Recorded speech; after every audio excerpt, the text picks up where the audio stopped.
Ukraine is also blasting a declaration at the G20 summit that leaves out any condemnation of Russia's invasion. Leaders met in New Delhi, India, over the weekend, and while their declaration mentioned the suffering of the Ukrainian people, there was no direct mention of Russia by name. The statement simply said all countries should refrain from action against the territorial integrity and sovereignty or political independence of any state.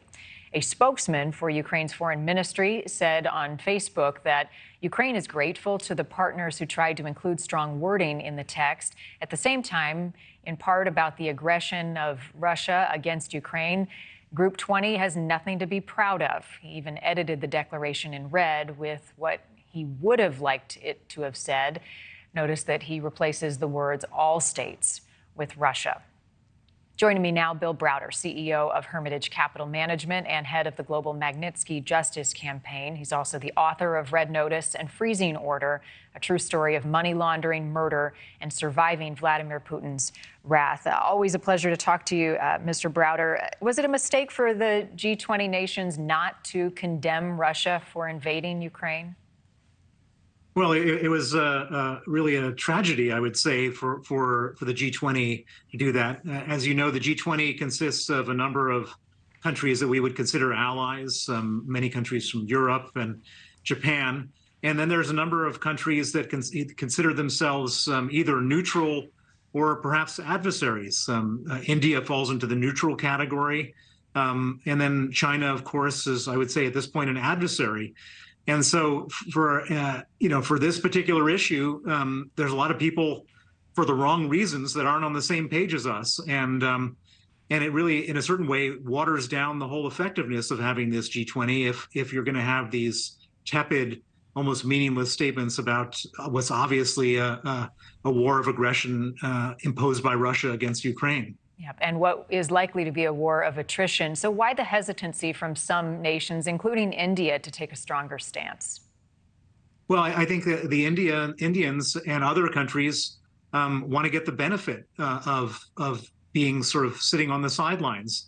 India has been a big recipient of cheap oil from Russia. And to some extent, a lot of these countries, India, Brazil, et cetera, are hoping that they'll be able to fill in the gap from all these places where we've sanctioned Russia. And so in a very small-minded financial way, they're hoping to get benefits from this. And in doing so, of course, is at the great detriment of Ukrainian civilians who continue to be killed on a daily basis. I mentioned a moment ago that North Korea's leader, Kim Jong-un, is likely on a train headed towards Russia now to meet with Vladimir Putin. How problematic is this relationship and the timing of this visit? Well, I should just first of all point out that he's on a train, not on a plane. He knows what happens to airplanes of bad guys like himself. I would say that this is a very ugly situation. And what it does is it shows how far Putin has fallen. I mean, he wasn't at the G20. He couldn't be at the G20 because there's an international arrest warrant for him for crimes against humanity from the International Criminal Court. And so his only diplomacy can be done, apparently, in Moscow with the most sort of isolated, reviled leader in the world, Kim Jong-un.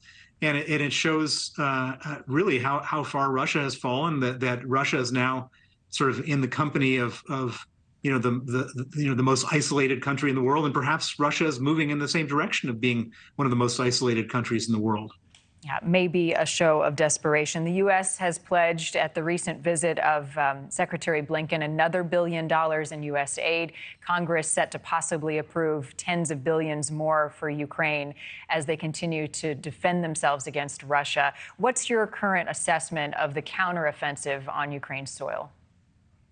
Well, it's frustrating to see that Ukraine hasn't retaken more territory in the time that they've been at it, but at the same time, we've been partly to blame for that.